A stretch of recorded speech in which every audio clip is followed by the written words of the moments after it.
മക്കളെ hello hi നെഹമിസ് ആണ്. എല്ലാ മക്കളും +2 എക്സാമിന് വേണ്ടിയിട്ടുള്ള പഠിപ്പുരയിലാണോ?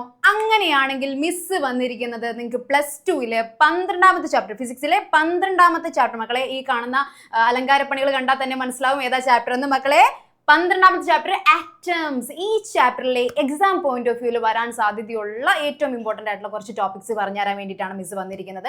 അപ്പോൾ ഈ ചാപ്റ്റർ നമ്മൾ ഡീറ്റെയിൽ ആയിട്ട് പഠിച്ചു കഴിഞ്ഞതാണ്. അപ്പോൾ നമുക്ക് നേരെ ഒട്ടും ഡിലേ അല്ലാതെ വേഗം നമുക്ക് ചാപ്റ്ററിലേക്ക് പോകാം. യെസ് മക്കളെ ഈ ചാപ്റ്ററിൽ നിങ്ങൾ ആദ്യമേ അറിഞ്ഞിരിക്കേണ്ട കാര്യം എന്താണ്? ആറ്റം മോഡൽസ് ആണല്ലേ. നമ്മൾ ഒരുപാട് ആറ്റം മോഡൽസ് പണ്ട് തൊട്ടേ പഠിച്ചു വരുന്നതാണ്. അപ്പോൾ നമ്മൾ ബേസിക് ആയിട്ട് തോംസൺ മോഡലിൽ തന്നെ തുടങ്ങി കഴിഞ്ഞാൽ പ്ലം പുഡിംഗ് മോഡൽ എന്നാണ് തോംസൺ മോഡലിനെ നമ്മൾ വിളിക്കുന്നത്. ഓക്കെ, ആ മോഡലിനകത്ത് ഒരുപാട് ഡ്രോബാക്സ് ഉള്ളതുകൊണ്ട് തന്നെ നമ്മൾ അതിനെ തള്ളിക്കളഞ്ഞു. അത് കഴിഞ്ഞിട്ട് നമുക്ക് നല്ല എന്താ പറയുക അഡ്വാൻസ്ഡ് ആയിട്ടുള്ള മോഡൽസ് ഒക്കെ പിന്നീട് വന്നു.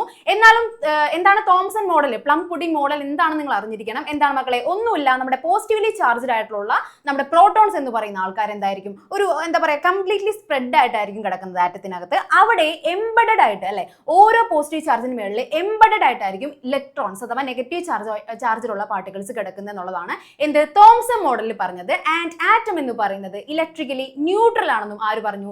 തോംസൺ മോഡലിൽ പറഞ്ഞു. ബട്ട് അത് കഴിഞ്ഞിട്ട് നമുക്ക് വന്ന മനുഷ്യനാണ് മക്കളെ റൂദർഫോർഡിന്റെ മോഡൽ, ആൽഫ സ്കാറ്ററിംഗ് എക്സ്പെരിമെന്റ്. ഈ എക്സ്പെരിമെന്റ് വളരെ വ്യക്തമായിട്ട് മനസ്സിലാക്കി കഴിഞ്ഞാൽ റൂദർഫോർഡിന്റെ മോഡൽ എന്താണെന്ന് അറിയാൻ പറ്റും. അതിന്റെ കൺക്ലൂഷൻസും അതുപോലെ ഡ്രോബാക്സും നമുക്ക് മനസ്സിലാക്കാനായിട്ട് സാധിക്കും.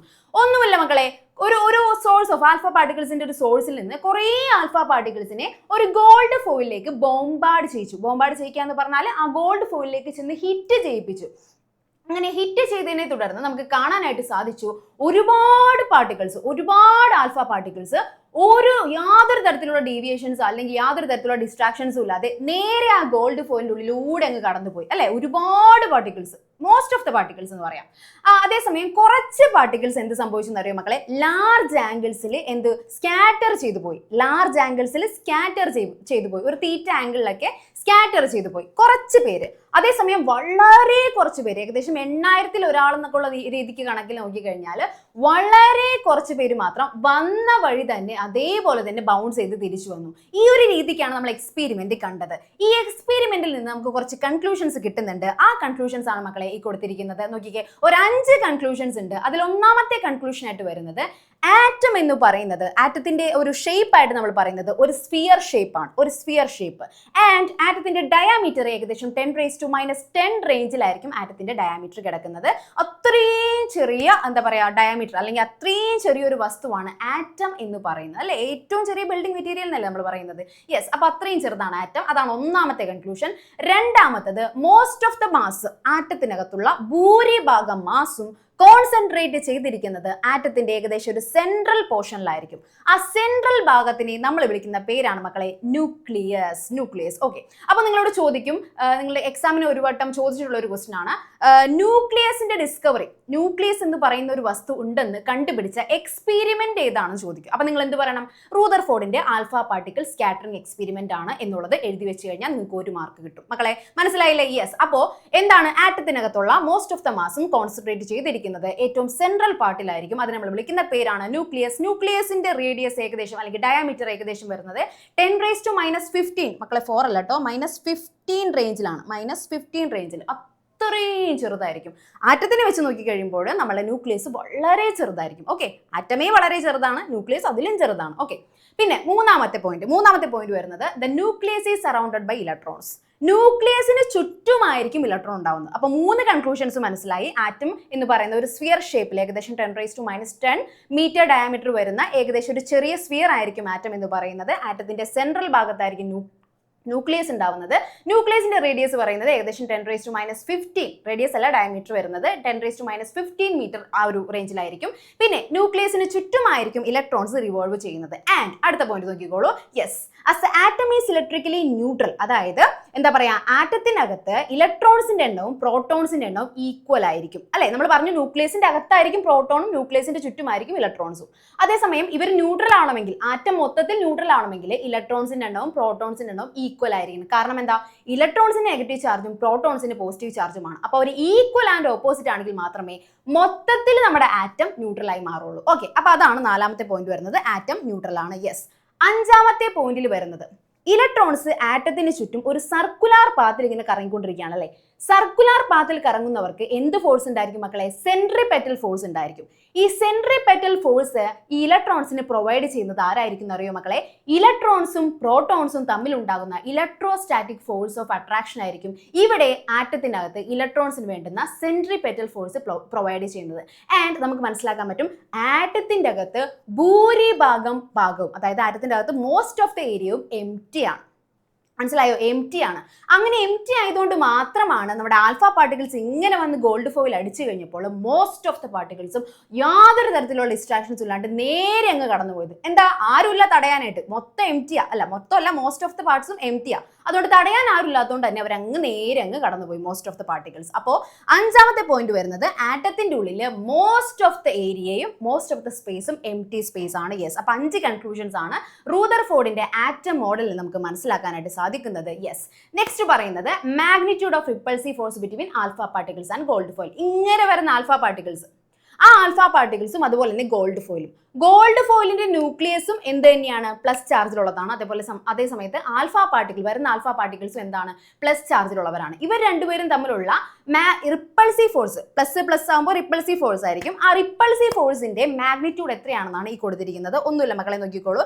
Charge of gold nucleus, gold ന്യൂക്ലിയസിന്റെ ചാർജ് എന്ന് പറയുന്നത് ZE ആണ്. ഇ എന്ന് പറയുന്നത് ചാർജും അതുപോലെ തന്നെ Z എന്ന് പറയുന്നത് അതിന്റെ ആറ്റോമിക് നമ്പറുമാണ്. സോ ZE ആണ് ഗോൾഡ് ന്യൂക്ലിയസിന്റെ ചാർജ് ആയിട്ട് വരുന്നത്. ഇ എന്ന് പറയുന്നത് എത്രയാണ് മക്കളെ? 1.6 × 10⁻⁻19 കൂളമാണ്. അത്രയും ആയിരിക്കുള്ളൂ ഒരു ചാർജ് എന്ന് പറയുന്നത്. ആൻഡ് ചാർജ് ഓഫ് ആൽഫ പാർട്ടിക്കിൾസിന്റെ ചാർജ് വരുന്നത് 2E ആണ്. 2E. ഓക്കെ. ZE വരുന്നത് ഗോൾഡ് ന്യൂക്ലിയസിന്റെയും 2E വരുന്നത് ആൽഫ പാർട്ടിക്കിൾസിന്റെയും ചാർജ് ആണ്. അങ്ങനെയാണെന്നുണ്ടെങ്കിൽ അവർ തമ്മിലുള്ള ഫോഴ്സ് ഓഫ് റിപ്പൾഷൻ എന്ന് പറയുന്നത്, രണ്ട് ചാർജസ് ഉണ്ട്, അവർ തമ്മിൽ ഫോഴ്സ് ഉണ്ടെങ്കിൽ ആ ഫോഴ്സിന്റെ ഇക്വേഷൻ എങ്ങനെയായിരിക്കും മക്കളെ? 1/4πε0 Q/r² ആയിരിക്കും അല്ലെ. Q1 Q2/r² ആയിരിക്കും. ഇവിടെ Q1 ഉം Q2 എന്ന് പറയുന്നത് ZEയും 2Eയും ആണ്. അങ്ങനെയാണെങ്കിൽ ഡയറക്റ്റ് ആയിട്ട് ഇക്വേഷൻ എഴുതാം. F = 1/4πε0 ZE × 2E/r². Simple equation അല്ലേ? യെസ്. ഓക്കെ. നെക്സ്റ്റ് വരുന്നത് മക്കളെ 2 ടേംസ് ആണ്. 2 ടേംസ് നമുക്ക് ഇവിടെ പഠിക്കാനുണ്ട്. ഒന്നാമത്തത് ഡിസ്റ്റൻസ് ഓഫ് ക്ലോസസ്റ്റ് അപ്രോച്ചും രണ്ടാമത്തത് ഇമ്പാക്ട് പാരാമീറ്ററും. ഡിസ്റ്റൻസ് ഓഫ് ക്ലോസസ്റ്റ് അപ്രോച്ച് എന്ന് പറയുന്നത് മക്കളെ ഇതാണ് നമ്മുടെ ന്യൂക്ലിയസ്. ഇതാണ് ന്യൂക്ലിയസ്. ഓക്കെ. ഇവിടെ നിന്ന് ഒരു ആൽഫ പാർട്ടിക്കിൾസ് എങ്ങനെ വന്നുകൊണ്ടിരിക്കുകയാണ്? ഇത് ആൽഫ പാർട്ടിക്കിൾസ് ആണ്. അവർ എങ്ങനെ വന്നുകൊണ്ടിരിക്കുകയാണ്? ഓക്കെ. അവർ നല്ല കൈനറ്റിക് എനർജിയിൽ ഇങ്ങനെ ഓടി വന്നുകൊണ്ടിരിക്കുകയാണ്. ആരെ ലക്ഷ്യമിട്ടുകൊണ്ട്? ന്യൂക്ലിയസിനെ ലക്ഷ്യമിട്ടുകൊണ്ട് നമ്മുടെ ആൽഫ പാർട്ടിക്കിൾസ് നല്ല കൈനറ്റിക് എനർജിയിൽ ഇങ്ങനെ ഓടി വന്നുകൊണ്ടിരിക്കുകയാണ്. പക്ഷെ എന്താണ്? ഇവിടെ ഏകദേശം എത്തിക്കഴിയുമ്പോഴേക്കും നമ്മുടെ ന്യൂക്ലിയസിന് പ്ലസ് ചാർജ്, ആൽഫ പാർട്ടിക്കിൾസിനും പ്ലസ് ചാർജ്. അങ്ങനെ പ്ലസ് ചാർജ് വന്നു കഴിയുമ്പോൾ അവിടെ എന്തായിരിക്കും? റിപ്പൾസീവ് ഫോഴ്സ് ആയിരിക്കും. ഈ റിപ്പൾസീവ് ഫോഴ്സ് കാരണം ഇവിടെ വരെ നല്ല കൈനറ്റിക് എനർജിയിൽ എത്തിക്കൊണ്ടിരുന്ന നമ്മുടെ ആൽഫ പാർട്ടിക്കിൾസിന് ഏകദേശം അടുത്ത് എത്തിക്കഴിയുമ്പോഴേക്കും എന്തായിരിക്കും? ആ റിപ്പൾസീവ് ഫോഴ്സ് അനുഭവിച്ചറിയാനായിട്ട് സാധിക്കും. ആ റിപ്പൾസീവ് ഫോഴ്സ് കാരണം അവരുടെ എനർജി ഇങ്ങനെ കുറഞ്ഞു വന്ന് ആ സ്പീഡൊക്കെ അങ്ങ് കുറഞ്ഞ്, ആ ഉഷാറൊക്കെ അങ്ങ് കുറഞ്ഞു വന്ന് അവരെന്ത് ചെയ്യും? തിരിച്ച് അവരുടെ വന്ന വഴി തന്നെ അവർ റീട്രേസ് ചെയ്തു പോകുന്നു. മക്കളെ ഇതിനെ അത്രയും എന്താ പറയാ, ഇവിടെ വരെ നിൽക്കാൻ പറ്റുന്നു അല്ലേ? ആ ഡിസ്റ്റൻസിനെയാണ് നമ്മൾ വിളിക്കുന്നത് distance of closest approach. When an alpha particle moves directly towards a nucleus, the velocity and hence the kinetic energy continues to decrease. അല്ലേ? എന്താ പറയാ, ന്യൂക്ലിയസ് ആയിട്ട് അടുത്ത് വരുമ്പോഴേക്കും എന്തായിരിക്കും? അതിന്റെ വെലോസിറ്റിയും കൈനറ്റിക് എനർജിയും ഡിക്രീസ് ചെയ്യപ്പെടുന്നു. At a particular distance from the അതായത് ന്യൂക്ലിയസിൽ നിന്ന് ഒരു പെർട്ടിക്കുലർ ഡിസ്റ്റൻസ് ഇത്രയും ഡിസ്റ്റൻസ് അറ്റ് എ പെർട്ടിക്കുലർ ഡിസ്റ്റൻസിൽ എത്തിക്കഴിയുമ്പോഴേക്കും അവരെന്തായി? കംപ്ലീറ്റ് ആയിട്ട് ഏകദേശം സ്റ്റോപ്പ് ആയിട്ടുണ്ടായിരിക്കും. ദെൻ ഈ ഒരു ഡിസ്റ്റൻസിൽ എത്തിക്കഴിഞ്ഞാൽ ഈ കൈനറ്റിക് എനർജി, ആൽഫ പാർട്ടിക്കിൾസിന്റെ കൈനറ്റിക് എനർജി കംപ്ലീറ്റ് ആയിട്ട് ഇലക്ട്രോസ്റ്റാറ്റിക് പൊട്ടൻഷ്യൽ എനർജി ആയിട്ട് കൺവേർട്ട് ആയിട്ടുണ്ടാവും. പൊട്ടൻഷ്യൽ എനർജി ആയിട്ട് കൺവേർട്ട് ആയി കഴിഞ്ഞാൽ അവരെന്ത് ചെയ്യുന്നു? തിരിച്ച് വന്ന വഴി തന്നെ റീട്രേസ് ചെയ്ത് പോകുന്നു. ആൻഡ് ഇതിന് നമ്മൾ ആ ഏകദേശം എത്താൻ പറ്റിയ ക്ലോസസ്റ്റ് അപ്രോച്ച് മക്കളെ നോക്കിക്കോളൂ. ഈ ന്യൂക്ലിയസിന്റെ അടുത്ത് വരെ എത്താൻ പറ്റുന്നത് ഈ ഒരു ക്ലോസസ്റ്റ് ഡിസ്റ്റൻസിനെ നമ്മൾ വിളിക്കുന്നത് distance of closest approach. Yes. D വെച്ചാണ് നമ്മൾ അതിനെ റെപ്രസെന്റ് ചെയ്യുന്നത്. യെസ്. ഓക്കെ. അപ്പൊ നമ്മൾ പറഞ്ഞു 1/2 mv² എന്ന് പറയുന്നത്, ഹാഫ് mv² എന്ന് പറയുന്നത് കൈനറ്റിക് എനർജിയാണ്. ആ കൈനറ്റിക് എനർജിയിലായിരിക്കും അവർ വന്നുകൊണ്ടിരുന്നത്. ആ കൈനറ്റിക് എനർജിയിൽ വന്നുകൊണ്ടിരുന്നവർ കുറച്ചൊരു ഡിസ്റ്റൻസ് എത്തിക്കഴിയുമ്പോഴേക്കും എന്തായി മാറും? നമ്മുടെ ന്യൂക്ലിയസിന്റെ അടുത്ത് എത്തുമ്പോഴേക്കും എന്തായി മാറുന്നു? ഇലക്ട്രോസ്റ്റാറ്റിക് പൊട്ടൻഷ്യൽ എനർജി ആയിട്ട് മാറുന്നു. അപ്പൊ നമുക്ക് ആ കൈനറ്റിക് എനർജി തന്നെ അങ്ങനെ കൺവേർട്ട് ചെയ്തിട്ട് പൊട്ടൻഷ്യൽ എനർജി ആക്കി എഴുതാനായിട്ട് സാധിക്കും. ഓക്കെ. അപ്പൊ എന്താണ്? Kinetic energy is equal to എന്താണെന്ന് പറയാം? 1/4πε0 ZE × 2E/d. ഇലക്ട്രോസ്റ്റാറ്റിക് പൊട്ടൻഷ്യൽ എനർജിയുടെ ഇക്വേഷൻ വരുന്നത് 1/4πε0 Q1 Q2 by R ആണ് അല്ലെ. ഈ സെയിം ഇക്വേഷൻ ആണ് ഇവിടെ സബ്സ്റ്റിറ്റ്യൂട്ട് ചെയ്തിരിക്കുന്നത്. Q1 ZE ആണ്, Q2 2E ആണ്. R-ന് പകരം നമ്മൾ D എന്ന് കൊടുത്തുന്നുള്ളൂ, വേറെ പ്രശ്നമൊന്നുമില്ല. നമുക്ക് കണ്ടുപിടിക്കുന്നത് D ആണ് അല്ലെ. ഡിസ്റ്റൻസ് ഓഫ് ക്ലോസസ്റ്റ് അപ്രോച്ച് എന്ന് പറയുന്ന D ആണ് നമുക്ക് കണ്ടുപിടിക്കേണ്ടത്. So D is equal to ഈ പറയുന്ന ഇക്വേഷൻ ഇപ്പുറത്തേക്കും ഡീനെ ഈ സൈഡിലേക്ക് കൊണ്ടുവന്ന് കഴിയുമ്പോൾ D is equal to 1/4πε0 ZD2E divide by half M V square എന്ന് വരും അല്ലെ. ഹാഫ് എം വി സ്ക്വയറിന് അപ്പർ സൈഡിലേക്ക് കൊണ്ടുവരുമ്പോൾ ഡിവൈഡഡ് ബൈ ആകും. D താഴെ കിടന്നതാണ്, ലെഫ്റ്റ് സൈഡിലേക്ക് കൊണ്ടുവരുമ്പോൾ മുകളിലേക്ക് വരും. So D is equal to ഇങ്ങനൊരു ഇക്വേഷൻ നമുക്ക് കിട്ടുന്നു. ഇതാണ് ഡിസ്റ്റൻസ് ഓഫ് ക്ലോസസ്റ്റ് അപ്രോച്ചിന്റെ ഇക്വേഷൻ വരുന്നത്. നെക്സ്റ്റ് ടേം വരുന്നത് ഇമ്പാക്ട് പാരാമീറ്റർ. ഇമ്പാക്ട് പാരാമീറ്റർ എന്ന് പറയുന്നത് ഒന്നുമില്ല, ആൽഫ പാർട്ടിക്കിൾസും ഇങ്ങനെ വരുന്ന ആൽഫ പാർട്ടിക്കിൾസും ന്യൂക്ലിയസും തമ്മിലുള്ള പെർപെൻഡിക്കുലർ ഡിസ്റ്റൻസ് ഈ ഡിസ്റ്റൻസിനെയാണ് നമ്മൾ ഇമ്പാക്ട് പാരാമീറ്റർ എന്ന് വിളിക്കുന്നത്. ആൻഡ് ഇമ്പാക്ട് പാരാമീറ്ററിനെ നമുക്ക് ഏകദേശം വളരെ അകലെ വെച്ച് മാത്രമേ അളക്കാനായിട്ട് സാധിക്കുള്ളൂ. കാരണം എന്താണെന്ന് വെച്ചാൽ ഈ ആൽഫ പാർട്ടിക്കിൾസ് ഇങ്ങനെ വരുന്ന വഴി വന്ന് ന്യൂക്ലിയസിന്റെ അടുത്ത് എത്താറാകുമ്പോഴേക്കും അവർക്ക് എന്ത് സംഭവിക്കുന്നു, അവരിങ്ങനെ ആ ഒരു റിപ്പൾസീവ് ഫോഴ്സ് കാരണം ഇങ്ങനെ അങ്ങ് പോകുന്നു. ന്യൂക്ലിയസിന്റെ അടുത്തേക്ക് കൂടി അവർക്ക് പോകാൻ പറ്റില്ല. അവരെങ്ങനെ പോകുന്നു, ഡീവിയേറ്റ് ചെയ്ത് ഇങ്ങനെ പോകുന്നു അല്ലെ. കാരണം എന്താണ്, അവർക്ക് ന്യൂക്ലിയസുമായിട്ട് റിപ്പൾസീവ് ഫോഴ്സ് ആയിരിക്കും, അതുകൊണ്ട് അവരിങ്ങനെ ഡീവിയേറ്റ് ചെയ്തായിരിക്കും പോകുന്നത്. അതുകൊണ്ട് എന്താണ്, നമുക്ക് ഏകദേശം പെർപെൻഡിക്കുലർ ഡിസ്റ്റൻസ് കിട്ടുന്ന തരത്തിൽ ഒരു അകലെ വെച്ച് മാത്രമേ ഇമ്പാക്ട് പാരാമീറ്ററിനെ അളക്കാനായിട്ട് സാധിക്കുള്ളൂ. ഒന്നുമില്ല മക്കളെ, എന്താണ് ആൽഫ പാർട്ടിക്കിൾസിന്റെ വെലോസിറ്റി വെക്ടർ, ഇങ്ങനെ പോകുന്ന വെലോസിറ്റി വെക്ടറും അതുപോലെ തന്നെ ന്യൂക്ലിയസും തമ്മിലുള്ള പെർപെൻഡിക്കുലർ ഡിസ്റ്റൻസ് നമ്മൾ വിളിക്കുന്ന പേരാണ് ഇമ്പാക്ട് പാരാമീറ്റർ. ഇമ്പാക്ട് പാരാമീറ്ററിന്റെ ഇക്വേഷൻ ആണ് ഈ കൊടുത്തിരിക്കുന്നത്. B is equal to ZD² by 4πε0 cot theta by 2, കോട്ടാണ്, cot theta by 2 divided by half M V square. ഇതാണ് ഇമ്പാക്ട് പാരാമീറ്ററിന്റെ ഇക്വേഷൻ. എന്താണ് ഇമ്പാക്ട് പാരാമീറ്റർ എന്ന് അറിഞ്ഞിരിക്കണം. ഇനി നമ്മൾ റൂദർഫോർഡിന്റെ മോഡൽ കണ്ടു, റൂദർഫോർഡിന്റെ കൺക്ലൂഷൻസ് കണ്ടു, എന്താണ് എക്സ്പെരിമെന്റ് എന്ന് കണ്ടു. റൂദർഫോർഡിന്റെ മോഡലിൽ നിന്ന് എന്തൊക്കെ പ്രയോജനങ്ങൾ അല്ലെങ്കിൽ എന്തൊക്കെ സക്സസ് ആണ് റൂദർഫോർഡിന്റെ മോഡൽ വഴി ഉണ്ടായതെന്നാണ് ഈ പറയുന്നത്. ഒന്നാമത്തെ സക്സസ് ആയിട്ട് പറയുന്നത്, മെയിൻ ആയിട്ട് 2 സക്സസ് ആണുള്ളത്. ഓക്കെ, 2 മെയിൻ മെറിറ്റ്സ് ആണ് റൂദർഫോർഡിന്റെ മോഡലിലുള്ളത്, എക്സാമിന് ചോദിക്കാറുള്ളതാണ്. ഒന്നാമത്തത്, large angle scattering of alpha particles through thin foils would be explained. അതായത് ഒരുപാട് നമ്മൾ പറഞ്ഞില്ലേ, ഒരുപാട് ആംഗിൾ, അതായത് പല ഒരു തീറ്റ എന്ന് പറയുന്നത് വലിയ ആംഗിളിലുള്ള സ്കാറ്ററിംഗ് വരെ നമുക്ക് ഈ കാണുന്ന എക്സ്പെരിമെന്റിലൂടെ കണക്കാക്കാനായിട്ട് സാധിച്ചു, നമുക്ക് എക്സ്പ്ലെയിൻ ചെയ്യാനായിട്ട് സാധിച്ചു. ആൻഡ് രണ്ടാമത്തത്, അത്രയും കാലം വരെ നമുക്ക് വലിയ ഐഡിയ ഉണ്ടായിരുന്നില്ല പീരിയോഡിക് ടേബിളിനകത്ത് ആറ്റോമിക് നമ്പർ വെച്ചിട്ട് എങ്ങനെയാണ് അവർ ഇങ്ങനെ എലമെന്റ്സിനെ ക്ലാസിഫൈ ചെയ്തെന്നുള്ളതിന് അത്ര വലിയ ഐഡിയ ഒന്നും ഉണ്ടായിരുന്നില്ല. ആ ഒരു ക്ലാരിഫിക്കേഷൻ തന്നത് എങ്ങനെയാണ് പീരിയോഡിക് ടേബിളിനകത്ത് ആറ്റോമിക് നമ്പർ വെച്ചിട്ട് എലമെന്റ്സിനെ ക്ലാസിഫൈ ചെയ്തെന്നുള്ള ഐഡിയ തന്നതും ആര് തന്നെയാണ്, റൂദർഫോർഡിന്റെ മോഡലാണ്. ആ ഒരു കാര്യം ഒന്ന് ജസ്റ്റിഫൈ ചെയ്യപ്പെട്ടത് റൂദർഫോർഡിന്റെ മോഡലിലൂടെയാണ്. അപ്പൊ ഈ 2 കാര്യങ്ങളാണ് മെയിൻ ആയിട്ടുള്ള 2 മെറിറ്റ് ആയിട്ട് റൂദർഫോർഡിന്റെ മോഡലിൽ നിന്ന് നമുക്ക് കിട്ടുന്നത്. ഇനി മെറിറ്റ് ഉണ്ട്, അതേസമയം ഡിമെറിറ്റ്സ് ഉണ്ട്. അതെ, ലിമിറ്റേഷൻസും റൂദർഫോർഡിന്റെ മോഡലിൽ ഉണ്ടായിരുന്നു. ആ ലിമിറ്റേഷൻസ് കാരണം തന്നെയാണ് റൂദർഫോർഡിന്റെ മോഡലിനെ നമ്മൾ തള്ളിക്കളഞ്ഞുകൊണ്ട് ബോർ എന്ന് പറയുന്ന സയന്റിസ്റ്റിന്റെ പുതിയ മോഡലിനെ നമ്മൾ സ്വീകരിച്ചത്. ഓക്കെ, റൂദർഫോർഡ് മോഡലിന്റെ ലിമിറ്റേഷൻസ് ആണ് മക്കളെ പറയുന്നത്. ഈ മെയിൻ ആയിട്ടുള്ള ഈ കാണുന്ന ലിമിറ്റേഷൻസ് എന്തായാലും എക്സാമിന് ചോദിക്കും, അതായത് റിപ്പീറ്റഡ് ആയിട്ട് എക്സാമിന് ചോദിച്ചിട്ടുള്ള കാര്യങ്ങളാണ്. സോ എന്തായാലും പഠിച്ചിരിക്കുക. ഒന്നാമത്തെ ലിമിറ്റേഷൻ എന്ന് പറയുന്നത്, റൂദർഫോർഡിന്റെ മോഡലിന് ആറ്റത്തിന്റെ സ്റ്റെബിലിറ്റിനെ കുറിച്ച് എക്സ്പ്ലെയിൻ ചെയ്യാനായിട്ട് സാധിച്ചില്ല. സ്റ്റെബിലിറ്റി എന്ന് പറയുന്നത് മക്കളെ, ആറ്റത്തിനകത്ത് ന്യൂക്ലിയസിന് ചുറ്റും ഇലക്ട്രോൺസ് ഇങ്ങനെ റിവോൾവ് ചെയ്യാണെന്ന് പറഞ്ഞല്ലേ, ഓർബിറ്റലിനകത്ത് റിവോൾവ് ചെയ്യാണെന്ന് പറഞ്ഞു. സർക്കുലർ മോഷനിൽ ചാർജ് ഉള്ള പാർട്ടിക്കിൾസ്, അതായത് ഒരു ചാർജ് ഉള്ള പാർട്ടിക്കിൾ, ഇലക്ട്രോൺ എന്ന് പറയുന്നത് ചാർജ് ഉള്ള പാർട്ടിക്കിൾ ആണ്. ചാർജ് ഉള്ള പാർട്ടിക്കിൾ സർക്കുലർ മോഷനിലാണെന്നുണ്ടെങ്കിൽ അവർ കണ്ടിന്യൂസ് ആയിട്ട് റേഡിയേഷൻസിന് എമിറ്റ് ചെയ്തുകൊണ്ടിരിക്കും, എനർജി എമിറ്റ് ചെയ്തുകൊണ്ടിരിക്കും. അത് ഏത് ചാർജ് ഉള്ള വസ്തു സർക്കുലർ മോഷനിലാണെങ്കിലും അവർ റേഡിയേഷൻസിന് എമിറ്റ് ചെയ്തുകൊണ്ടിരിക്കും. അപ്പോൾ നമ്മുടെ ഇലക്ട്രോൺ എന്ത് ചെയ്യണം, റേഡിയേഷൻസിന് എമിറ്റ് ചെയ്തുകൊണ്ടിരിക്കണം. അപ്പോൾ ഇങ്ങനെ റേഡിയേഷൻസിന് എമിറ്റ് ചെയ്തുകൊണ്ടിരിക്കുമ്പോൾ അവരുടെ എനർജി കുറഞ്ഞു വരികയല്ലേ. എനർജി കുറഞ്ഞു വരുന്നതിനനുസരിച്ച് ഈ കറങ്ങുന്ന ഇലക്ട്രോൺ ഇങ്ങനെ കറങ്ങി എനർജി കുറഞ്ഞ് ഈ കാണുന്ന ന്യൂക്ലിയസിൽ വന്ന് ഇടിക്കാനായിട്ട് ഹിറ്റ് ചെയ്യാനുള്ള സാധ്യതയുണ്ട്. പക്ഷെ അങ്ങനെ സംഭവിക്കുന്നുണ്ടോ? സംഭവിക്കുന്നില്ല. പകരം ആറ്റം എന്ന് പറയുന്നത് സ്റ്റേബിൾ ആണ്, ആറ്റത്തിനകത്തുള്ള ഇലക്ട്രോൺസ് സ്റ്റേബിൾ ആണ്, അവരങ്ങനെ കണ്ടിന്യൂസ് ആയിട്ട് ആ സെയിം ഓർബിറ്റിലൂടെയാണ് കറങ്ങിക്കൊണ്ടിരിക്കുന്നത്.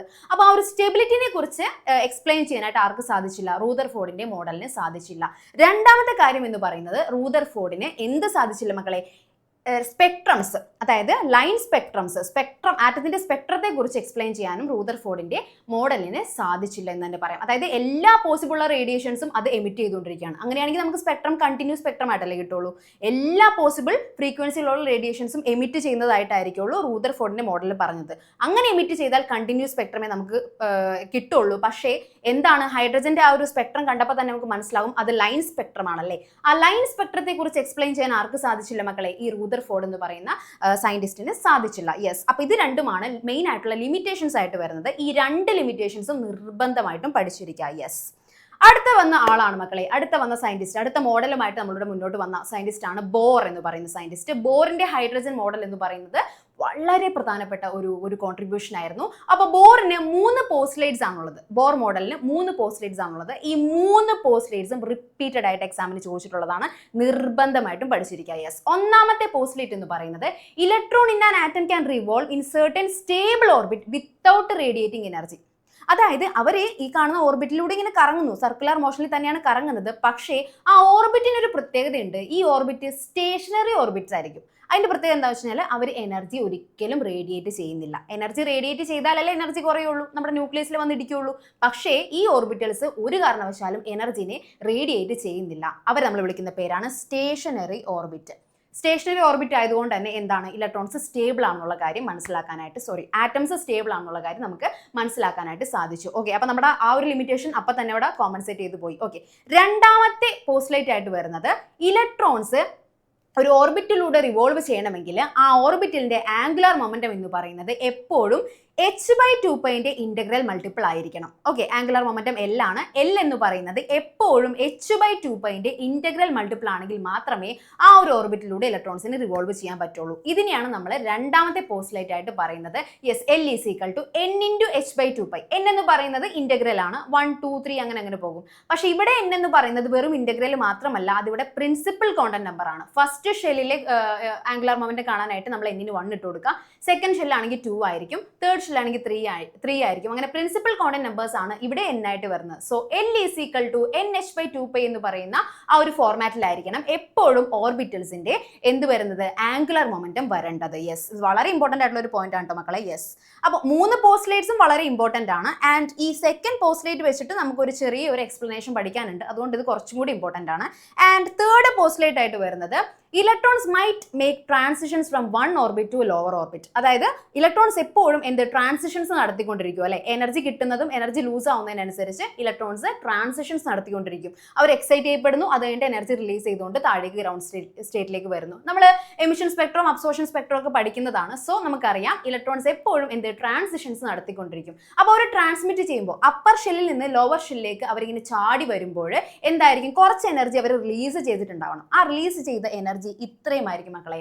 hν എന്ന് പറയുന്ന അത്രയും എനർജി ആയിരിക്കും അവർ റിലീസ് ചെയ്തിട്ടുണ്ടായിരിക്കുക. ഇവിടെ hν എന്ന് പറയുന്നത് ആ റിലീസ് ചെയ്ത എനർജി, അത് റേഡിയേഷൻ ആയിട്ടായിരിക്കും പോകുന്നത്. ആ റേഡിയേഷന്റെ ഫ്രീക്വൻസിയാണ് ഇവിടെ അവർ റിലീസ് ചെയ്ത എനർജിയുടെ എമൗണ്ട് ആയിട്ട് വരുന്നത്. E2 - E1 എന്ന് പറയുന്നത് സെക്കൻഡ് ഷെല്ലിൽ നിന്ന് ഫസ്റ്റ് ഷെല്ലിലേക്ക് അവർ ചാടുന്നു. ആ ഒരു ചാടുന്നതിന് ആ ഒരു എനർജി ഡിഫറൻസ് ആണ് കാണിക്കുന്നത്. സെക്കൻഡ് ഷെല്ലിന്റെ എനർജി ആയിരിക്കും E2, അതേസമയം ഫസ്റ്റ് ഷെല്ലിന്റെ എനർജി ആയിരിക്കും E1 എന്ന് പറയുന്നത്. അപ്പൊ ആ ഒരു എനർജി ഡിഫറൻസ് എന്തിനോട് ഈക്വൽ ആയിരിക്കും, അവർ റിലീസ് ചെയ്ത ആ ഒരു എനർജി ആ റേഡിയേഷന്റെ ഫ്രീക്വൻസിയോട് ഈക്വൽ ആയിരിക്കും എന്നാണ് തേർഡ് പോസ്റ്റ്ലേറ്റ് ആയിട്ട് പറയുന്നത്. അപ്പോൾ ഈ 3 പോസ്റ്റ്ലേറ്റ്സും വളരെ ഇമ്പോർട്ടന്റ് ആണ്. ബോറിന്റെ 3 പോസ്റ്റ്ലേറ്റ്സ് എക്സാമിന് റിപ്പീറ്റഡ് ആയിട്ട് ചോദിക്കുന്നതാണ്. യെസ്, നിർബന്ധമായും പഠിച്ചിരിക്കുക. യെസ്, ഇനി ബോർ തന്ന വലിയൊരു കോൺട്രിബ്യൂഷൻ ആയിരുന്നു റേഡിയസ്. ഓരോ ഓർബിറ്റിന്റെ റേഡിയസ് കാണാനുള്ള ഇക്വേഷൻ അദ്ദേഹം നമുക്ക് തന്നിരുന്നു. That is Rn = ε0 n² h² / πme².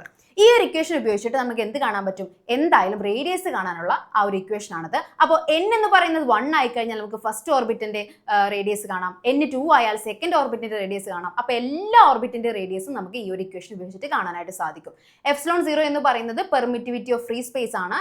And n എന്ന് പറയുന്നത് നമ്പർ ഓഫ് ഷെൽസ്, എത്രയാണ് നമ്പർ ഓഫ് ഷെൽസ് എന്നുള്ളതാണ്. ആൻഡ് ε0 പെർമിറ്റിവ് ഓഫ് ഫ്രീ സ്പേസിന്റെ വാല്യൂ വരുന്നത് 8.85 × 10⁻⁻12 ആണ്.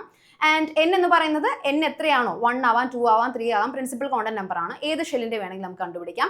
h എന്ന് പറയുന്നത് പ്ലാങ്ക്സ് കോൺസ്റ്റന്റ് ആണ്. 6.6 × 10⁻⁻34 ആണ് വരുന്നത്. പിന്നെ പൈ ഉണ്ട്, അതേപോലെ തന്നെ എം. ഇതെല്ലാം കോൺസ്റ്റന്റ് വാല്യൂസ് ആണ് അല്ലേ. പൈ, എം, ഇ എല്ലാം കോൺസ്റ്റന്റ് വാല്യൂസ് ആണ്. എം എന്ന് പറയുന്നത് മാസ് ആണ്. മാസ് എത്രയാണ്? 9.1 × 10⁻31 ആണ്. ഇ എന്ന് പറയുന്ന ചാർജ് ആണ് 1.9 × 10⁻19. ഈ പറയുന്ന കാര്യങ്ങളൊക്കെ സബ്സ്റ്റിറ്റ്യൂട്ട് ചെയ്ത് കഴിഞ്ഞാൽ നമുക്ക് n മാത്രം അറിയേണ്ടതുള്ളൂ. ബാക്കി എല്ലാം നമുക്ക് അറിയാവുന്ന കാര്യങ്ങളാണ്. അങ്ങനെയാണെന്നുണ്ടെങ്കിൽ ഏതൊരു റേഡിയസ് എടുത്താലും, ഏതൊരു ഓർബിറ്റിൽ എടുത്താലും അതിന്റെ റേഡിയസ് നമുക്ക് കാൽക്കുലേറ്റ് ചെയ്യാനായിട്ട് സാധിക്കും. യെസ്. ഇനി ഓക്കെ, നമ്മൾ റേഡിയസ് എന്താണെന്നുള്ള ഇക്വേഷൻ കണ്ടു. ഇനി എനർജി കാണാനായിട്ട് ഓരോ ഇലക്ട്രോണിന്റെയും എനർജി, അതായത് ഇപ്പോൾ ഫസ്റ്റ് ഷെൽ എടുത്താൽ അവിടെയുള്ള എല്ലാ ഇലക്ട്രോൺസിന്റെ എനർജി സെയിം ആയിരിക്കും. സെക്കൻഡ് ഷെൽ എടുത്താൽ അവിടെയുള്ള എല്ലാ ഇലക്ട്രോൺസിന്റെ എനർജി സെയിം ആയിരിക്കും. പക്ഷേ ഷെല്ലുകൾ തമ്മിലുള്ള എനർജി വേറെ വേറെ ആയിരിക്കും. യെസ്. അപ്പോൾ എനർജി കാണാനുള്ള ഇക്വേഷനും ആര് തന്നു? നമ്മുടെ ബോർ തന്നിട്ടുണ്ടായിരുന്നു. എനർജി കാണുന്ന ഡെറിവേഷൻ, ഇലക്ട്രോണിന്റെ എനർജി കാണുന്ന ഡെറിവേഷൻ വളരെ ഇമ്പോർട്ടന്റ് ആണ്. അത് നമുക്ക് ചെയ്ത് തന്നെ പഠിക്കേണ്ടി വരും. സോ നമ്മൾ പറയാം, ഓക്കെ, ടോട്ടൽ എനർജി അല്ലെ. ടോട്ടൽ എനർജി എന്ന് പറയുന്നത് ഒരു ഷെല്ലിനകത്തുള്ള, ഒരു ഓർബിറ്റലിനകത്തുള്ള ഒരു ഇലക്ട്രോണിന്റെ ടോട്ടൽ എനർജി എന്ന് പറയുന്നത് ആ ഇലക്ട്രോണിന്റെ കൈനറ്റിക് എനർജിയുടെയും പൊട്ടൻഷ്യൽ എനർജിയുടെയും സം ആയിരിക്കും അല്ലെ. കൈനറ്റിക് എനർജിയുടെയും പൊട്ടൻഷ്യൽ എനർജിയുടെയും സം ആയിരിക്കും. അപ്പൊ നമുക്ക് എന്ത് കാണണം? ടോട്ടൽ എനർജി കിട്ടണം എന്നുണ്ടെങ്കിൽ കൈനറ്റിക് എനർജിയും കാണണം, പൊട്ടൻഷ്യൽ എനർജിയും കണ്ടുപിടിക്കണം അല്ലെ. ആ ഒരു പാറ്റേൺ നമ്മൾ എന്തായാലും ഫോളോ ചെയ്തിരിക്കണം. സോ കൈനറ്റിക് എനർജിയാണ് മിസ് ആദ്യം കാണാനായിട്ട് പോകുന്നത്. അതിനുവേണ്ടി നിങ്ങൾ ആദ്യം അറിഞ്ഞിരിക്കേണ്ട കാര്യമാണ് mv²/r is equal to 1/4πε0 e²/r². മക്കളെ ഇത് എന്താണെന്ന് മനസ്സിലായോ? mv²/r is equal to 1/4πε0 e²/r². ഒന്നുമില്ല മക്കളെ, നമ്മൾ പറഞ്ഞു ആറ്റത്തിനകത്തുള്ള ഇലക്ട്രോണിന്റെ സെൻട്രിപെറ്റൽ ഫോഴ്സ് പ്രൊവൈഡ് ചെയ്യുന്നത് ആരായിരിക്കും? അവിടെ ഇലക്ട്രോസ്റ്റാറ്റിക് ഫോഴ്സ് ഓഫ് അട്രാക്ഷൻ ആയിരിക്കും സെൻട്രിപെറ്റൽ ഫോഴ്സ് പ്രൊവൈഡ് ചെയ്യുന്നത്. അപ്പോൾ ഈ കാണുന്ന ഇക്വേഷൻ ആണ് സെൻട്രിപെറ്റൽ ഫോഴ്സിന്റെ ഇക്വേഷൻ. ഇത് വരുന്നത് ഇലക്ട്രോസ്റ്റാറ്റിക് ഫോഴ്സ് ഓഫ് അട്രാക്ഷന്റെ ഇക്വേഷൻ ആണ്. ഇവിടെ നിങ്ങൾ എപ്പോഴും ചാർജ് എടുക്കുമ്പോൾ മക്കളെ e² ആണ് വന്നിരിക്കുന്നത് അല്ലെ. Q1 × Q2 ആണ് അല്ലെ. ഇലക്ട്രോസ്റ്റാറ്റിക് ഫോഴ്സ് ഓഫ് അട്രാക്ഷൻ എന്ന് പറയുമ്പോൾ 1/4π -1/4πε0 e²/r² ആണ് വരേണ്ടത് അല്ലെ. -1/4πε0 e²/r² ആണ് വരേണ്ടത്. കാരണം എന്താണ്? ഒരു ചാർജ് പ്ലസും ഒരെണ്ണത്തിന്റെ പ്രോട്ടോണിന്റെയും ഒരെണ്ണം ഇലക്ട്രോണിന്റെയും ചാർജ് ആണ്. സോ ഒരെണ്ണം പ്ലസും ഒരെണ്ണം മൈനസും ആകുമ്പോൾ e² വരുമ്പോൾ ശരിക്കും മൈനസ് ആണ് വരേണ്ടത്. പക്ഷേ നമ്മൾ ഇവിടെ എന്താണ് എടുക്കുന്നത്? നോക്കിയ മക്കളെ, ഇവിടെ പ്ലസ് മാത്രം എടുത്താൽ മതി. പ്ലസ് മാത്രം എടുത്താൽ മതി. കാരണം എന്താണെന്ന് മനസ്സിലായോ മക്കളെ? യെസ്. ഇവിടെ ഒന്നും നിങ്ങളൊന്നും പ്രത്യേകിച്ച് ഒന്നും പേടിക്കാനൊന്നുമില്ല. ഇവിടെ സെൻട്രിപെറ്റൽ ഫോഴ്സും അതേസമയം ഇവിടെ വരുന്നത് ഇലക്ട്രോസ്റ്റാറ്റിക് ഫോഴ്സ് ഓഫ് അട്രാക്ഷനുമാണ്. ഇലക്ട്രോസ്റ്റാറ്റിക് ഫോഴ്സ് ഓഫ് അട്രാക്ഷൻ എന്ന് പറയുന്നത് മാഗ്നിറ്റ്യൂഡ് മാത്രമാണ് അല്ലെ. രണ്ട് ചാർജസ് തമ്മിലുള്ള മാഗ്നിറ്റ്യൂഡ് മാത്രമാണ് നമുക്ക് ഈ ഒരു ഇക്വേഷൻ തരുന്നത്. അപ്പൊ നമ്മൾ എന്ത് എടുക്കണ്ട? മൈനസ് എടുക്കേണ്ട ആവശ്യമില്ല. മാഗ്നിറ്റ്യൂഡ് മാത്രമാണ് അവിടെ വരുന്നത്. Yes. mv²/r is equal to 1/4πε0 e²/r² വന്നു. അങ്ങനെയാണെന്നുണ്ടെങ്കിൽ മക്കളെ ലെഫ്റ്റ് സൈഡിൽ ഒരു r ഉണ്ട്, /r ഉണ്ട്. റൈറ്റ് സൈഡിൽ r²നകത്ത് 2 r ഉണ്ട്. അങ്ങനെയാണെങ്കിൽ r വെട്ടിക്കളഞ്ഞു അല്ലെ. അപ്പൊ നമുക്ക് എന്ത് വരും equation? mv² is equal to 1/4πε0 e²/r വരെ കിട്ടി അല്ലെ. 1/4πε0 e²/r. ഇനി നേരെ ഞാൻ കൈനറ്റിക് എനർജി കണ്ടുപിടിക്കാൻ പോവുകയാണ്. Kinetic energy is equal to ½ mv². Okay, half അവിടെ നിൽക്കട്ടെ. mv² എത്രയാണെന്നുള്ള കാര്യം നമ്മൾ തൊട്ട് മുമ്പ് കണ്ടുപിടിച്ചു. ദാറ്റ് ഈസ് 1/4πε0 e²/r ആണ്. യെസ്. കൈനറ്റിക് എനർജി എന്ന് പറയുന്നത് 1/2 × 1/4πε0 e²/r ആണ്. യെസ്. ഇനി ഈ 1/2നെ /2 ഉണ്ട്, 4 ഉണ്ട്. അതിനെ മൾട്ടിപ്ലൈ ചെയ്ത് എഴുതി കഴിഞ്ഞാൽ 1/8πε0 e²/r എന്ന് വരും. 1/8πε0 e²/r എന്ന് വരും. കിട്ടി. നമുക്ക് കൈനറ്റിക് എനർജി കിട്ടി. കൈനറ്റിക് എനർജിക്ക് നമുക്ക് EK എന്ന് കൊടുക്കാം. ഒന്നുമില്ല, കൈനറ്റിക് ആയതുകൊണ്ട് തന്നെ EK എന്ന് കൊടുത്തു. Okay, next.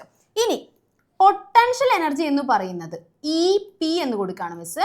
പൊട്ടൻഷ്യൽ എനർജിയുടെ വാല്യൂ വരുന്നത് -1/4πε0 മൈനസിന്റെ -1/4πε0 e²/r ആണ്.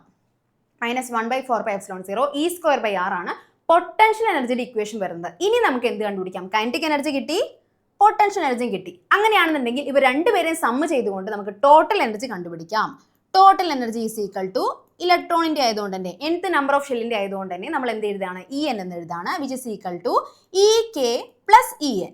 Sorry, EK plus EP. Okay, EK കണ്ടുപിടിച്ചു 1/8πε0 e²/r. അതേസമയം നമ്മൾ EP കണ്ടുപിടിച്ചു, മൈനസ് ഉണ്ട്. So -1/4πε0 e²/r. ഓക്കെ, ഇനി ഈ രണ്ട് ടേംസ് ഉണ്ടല്ലോ അവിടെ. ഈ രണ്ട് ടേംസിനകത്തും കോമൺ ആയിട്ടുള്ളവരെ നമുക്ക് പുറത്തേക്ക് എടുക്കാം. കോമൺ ആയിട്ടുള്ളവരെ പുറത്തേക്ക് എടുത്തു കഴിഞ്ഞാൽ 1/4πε0 e²/r പുറത്തേക്ക് വരുന്നു.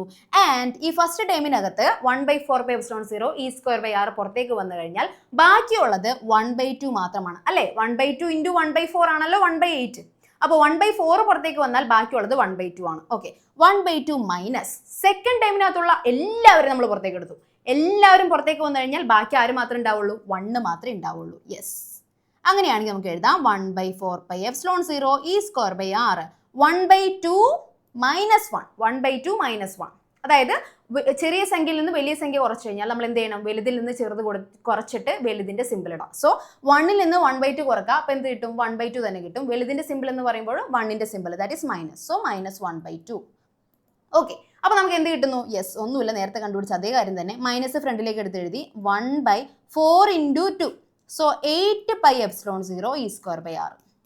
ടോട്ടൽ എനർജിയുടെ ഇക്വേഷൻ വരുന്നത് -1/8πε0 e സ്ക്വയർ ബൈ r എന്നാണ് വരുന്നത്. അപ്പൊ നമുക്ക് എന്തൊക്കെ കിട്ടി?